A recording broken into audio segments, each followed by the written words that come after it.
वैश्विक मंच पर इस समय भारत के प्रधानमंत्री नरेंद्र मोदी की बढ़ती लोकप्रियता के साथ ही भारत का प्रभुत्व भी बहुत तेजी से बढ़ा है। इस संबंध में अविरल टाइम्स के राजनीतिक समीक्षक मृत्युंजय दीक्षित विस्तार से बता रहे हैं।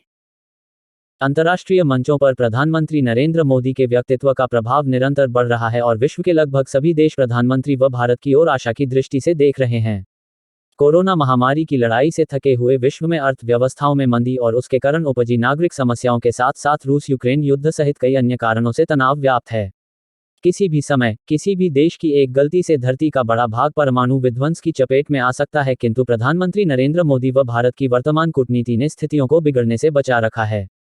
रूस यूक्रेन युद्ध के संदर्भ में भारत ने संयुक्त राष्ट्र महासभा व उसके किसी भी मंच पर कभी रूस के विरुद्ध मतदान नहीं किया, अपितु ऐसे हर प्रस्ताव के समय अनुपस्थित रहा। किंतु जब प्रधानमंत्री नरेंद्र मोदी की भेंट रूसी राष्ट्रपति पुतिन से हुई तो उन्होंने स्पष्ट रूप से पुतिन से कहा कि यह समय युद्ध का नहीं है। इसके बाद यूरोपियन समुदाय के सभी देशों के प्रमुख नेताओं ने प्रधानमंत्री के बयान का स्वागत व प्रशंसा की। यह कोई छोटी उपलब्धि नहीं है कि आज रूस के राष्ट्रपति व्लादिमीर पुतिन और अमेरिका के राष्ट्रपति जो बाइडेन दोनों ही भारत के प्रधानमंत्री नरेंद्र मोदी की प्रशंसा कर रहे हैं। यह भारत की सुविचारित कूटनीति का ही परिणाम था कि रूस यूक्रेन युद्ध के समय प्रधानमंत्री नरेंद्र मोदी के हस्तक्षेप के कारण कुछ समय के लिए युद्ध रुका और वहां फंसे भारतीय छात्रों की वापसी संभव हो सकी। छात्र वापस तो आ गए, किंतु रूस और यूक्रेन युद्ध के कारण उनकी पढ़ाई में काफी नुकसान हुआ। अब एक कदम आगे बढ़कर रूस उन छात्रों के लिए एक बड़ा सहारा बनने जा रहा है। इन छात्रों को पढ़ाई पूरी करने के लिए रूस ने एक प्रस्ताव दिया है।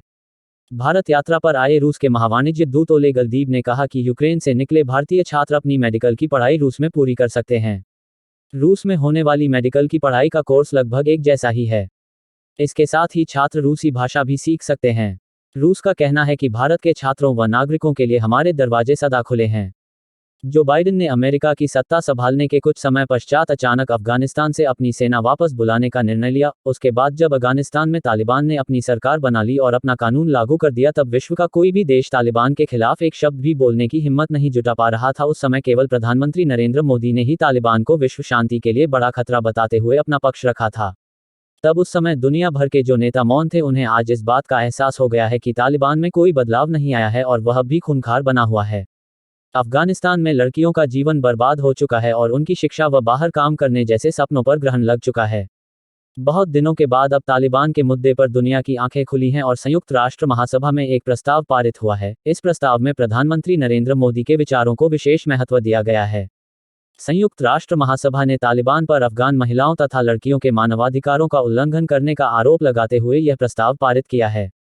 उसने तालिबान पर एक प्रतिनिधि सरकार स्थापित करने में नाकाम रहने तथा देश को गंभीर आर्थिक, मानवीय और सामाजिक स्थिति में डालने का आरोप लगाया है।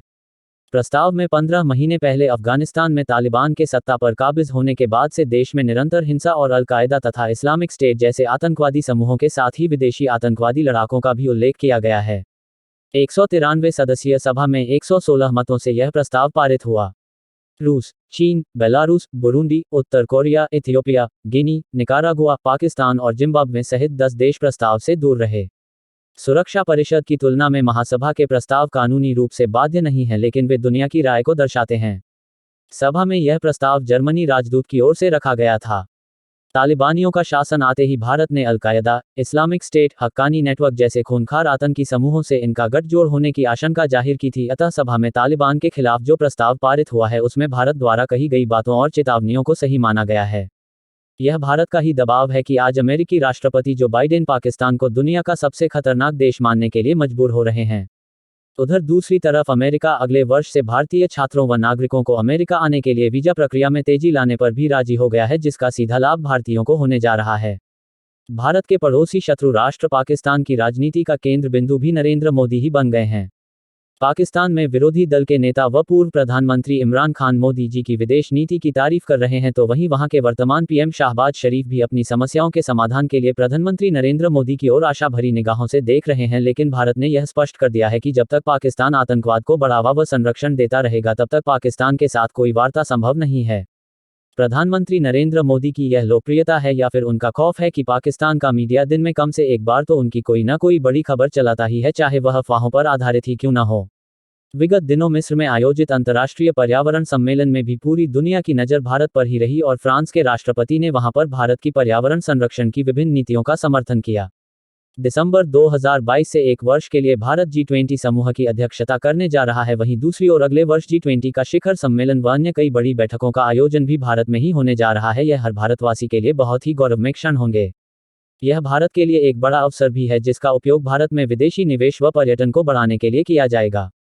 वर्ष 2023 को संपूर्ण विश्व भारत के नेतृत्व में अंतर्राष्ट्रीय मोटा अनाज वर्ष मनाने जा रहा है।